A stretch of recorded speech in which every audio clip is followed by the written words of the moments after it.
بسم اللہ الرحمن الرحیم۔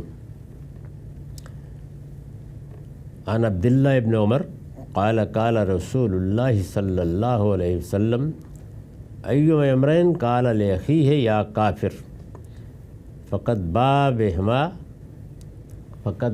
بہا احدہما ان کان کما قال والا رجعت علیہ۔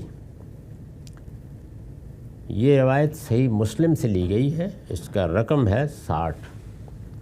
مضمون وہی ہے جو اس سے پیچھے روایت میں بیان ہو چکا، یعنی تکفیر، کسی مسلمان کو کافر قرار دینے کا کیا حکم ہے۔ عبداللہ بن عمر رضی اللہ عنہ سے مروی ہے، انہوں نے بیان کیا کہ رسول اللہ صلی اللہ علیہ وسلم نے فرمایا، جس شخص نے بھی اپنے مسلمان بھائی کو کہا اے کافر، تو دونوں میں سے ایک یہ ہو کر رہے گا۔ اگر اس کا وہ بھائی اس کا مصداق ہوا جس کو اس نے کافر قرار دیا تو وہی، اور اگر نہ ہوا تو کہنے والے کی یہ بات خود اسی پر لوٹ جائے گی۔ اس میں جو بات بیان کی گئی ہے اس کو بدقسمتی سے بعض لوگوں نے اجازت پر محمول کر لیا، چنانچہ میں نے توجہ دلائی ہے اس کے حاشیے میں کہ یہ تکفیر کی اجازت نہیں بلکہ اس پر سخت ترین تنبیہ ہے، یعنی کسی کو کافر قرار دینے پر اللہ تعالیٰ نے بڑی سخت تنبیہ فرمائی ہے، اور یہ تنبیہ اللہ تعالیٰ کے پیغمبر نے بیان کی ہے۔ کوئی خدا ترس آدمی اسے اجازت پر محمول کرنے کی جسارت نہیں کر سکتا۔ مدعا یہ ہے، یعنی کیا بات ہے جو کہی گئی ہے، مدعا یہ ہے کہ کوئی شخص اپنے آپ کو اس خطرے میں نہ ڈالے کہ کسی مسلمان کو کافر کہہ کر قیامت کے دن اسی طرح کے مواخذے سے دوچار ہو جائے جس سے خدا اور اس کے رسولوں کے منکرین دوچار ہوں گے۔ یعنی کسی کو کافر کہا، اب وہاں کیا ہوگا؟ یہاں معاملہ یہ نہیں رہا کہ دین کے کسی پہلو کو بیان کیا۔ مثال کے طور پر میں نے آپ نے تحقیق کر کے بتایا کہ یہ چیز کفر ہے، یہ چیز شرک ہے، یہ بتانے میں غلطی ہوگی، اللہ تعالیٰ قیامت میں اس کی تصحیح کر دیں گے۔ بہت جگہوں پر قرآن میں آیا ہے کہ اس طرح کے اختلافات کا میں فیصلہ کر دوں گا، بتا دوں گا کیا حق ہے کیا باطل ہے۔ اور اگر کوئی غلطی بھی کسی نے کی ہے اور نیک نیتی سے کی ہے تو اس پر کوئی مواخذہ نہیں ہوگا، لیکن کسی دوسرے شخص پر کوئی حکم لگا دیا، یہ فلاں آدمی کافر ہے، فلاں آدمی مشرک ہے، تو اب معاملہ علمی نہیں رہا کہ اللہ تعالیٰ کے حضور میں بات پیش ہو اور وہاں سے پتہ چل جائے علمی غلطی ہو گئی یا صحیح تھی رائے۔ وہ اس شخص کے ساتھ ایک معاملہ ہو گیا ہے۔ جب اس شخص کے ساتھ ہو گیا ہے تو رسول اللہ صلی اللہ علیہ وسلم نے یہ فرمایا کہ اس کے نتیجے میں اب مواخذے کی وہی صورت پیدا ہو گئی جو کسی کو قتل کر دیا، کسی کے ساتھ زیادتی کر دی تو ہو جائے گی، وہ اپنا مقدمہ لے کے آ جائے گا۔ جب وہ اپنا مقدمہ لے کر آئے گا تو اب بچنے کی کیا صورت ہوگی؟ اس لیے کہ اس سے بچنے کی ایک ہی صورت پھر اس کے لیے باقی رہ جائے گی کہ قیامت کی عدالت بھی اس کے اس فتوے کی تصدیق کر دے، یعنی وہاں کی عدالت بھی یہ کہے کہ یہ آدمی بالکل صحیح نتیجے پر پہنچا تھا، اس لیے تمہیں اس نے کوئی گالی نہیں دی، کوئی بری بات نہیں کی، حقیقت ہی کو بیان کیا ہے، تم کافر تھے، اس نے بھی کہہ دیا کہ کافر ہے، تو بچنے کی کوئی صورت ہو گئی۔ لیکن اگر یہ تصدیق وہاں میسر نہ ہو سکی جس کو کافر قرار دیا ہے، تو اتنے بڑے مواخذے کی زد میں انسان آ گیا کہ پھر بچنے کی کوئی راہ نہیں ہوگی۔ اس کو ایک مثال سے سمجھیے۔ کہنے کو ایک شخص نے دیکھا کہ کسی نے بدکاری کا ارتکاب کیا ہے۔ ہمارے دین میں بدکاری، چوری، ڈاکے کی طرح کا جرم نہیں ہے، اس میں اصرار کیا گیا ہے کہ پردہ ڈالا جائے، نصیحت سے کام لیا جائے، کسی شخص کو رسوا نہ کیا جائے۔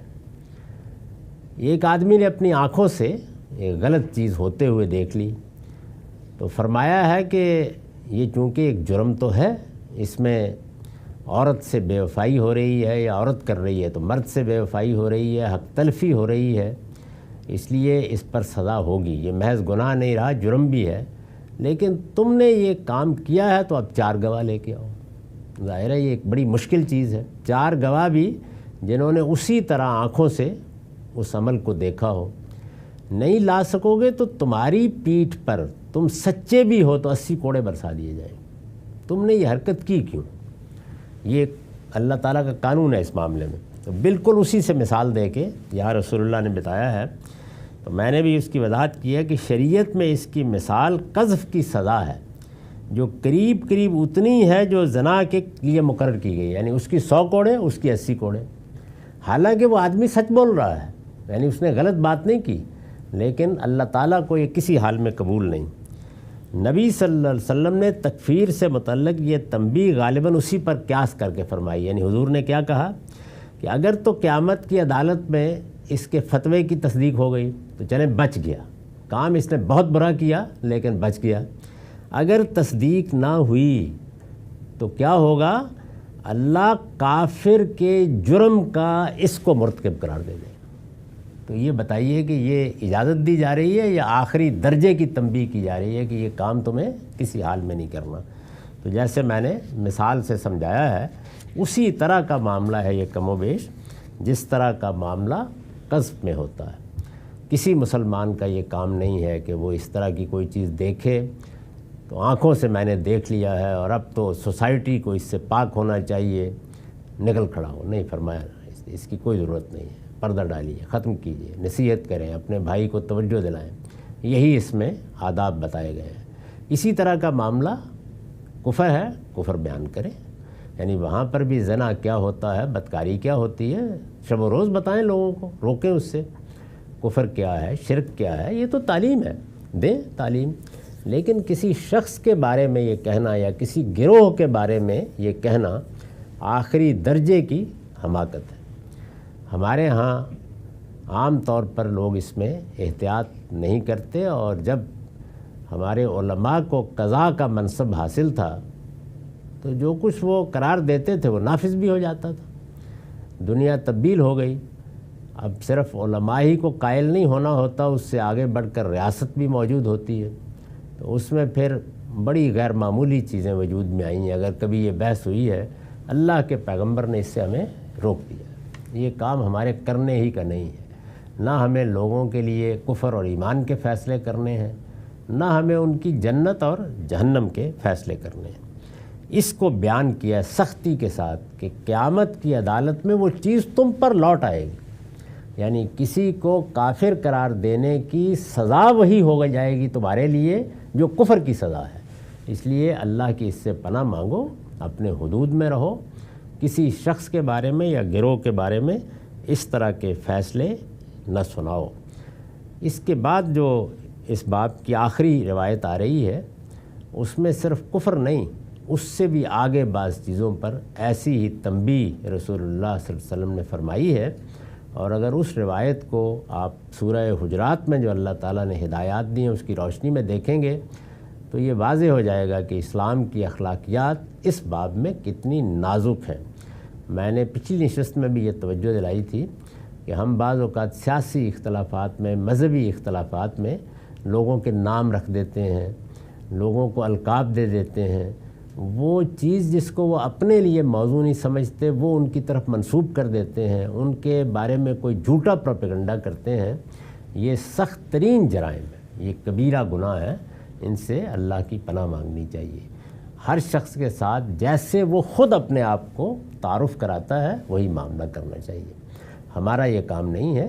ہاں اختلاف ہے اس کو ہم بیان کریں گے، اور اختلاف علم کا اختلاف ہوتا ہے، وہ افراد کے بارے میں حکم لگانے کا اختلاف نہیں ہوتا. وآخر دعوانا الحمدللہ رب العالمین.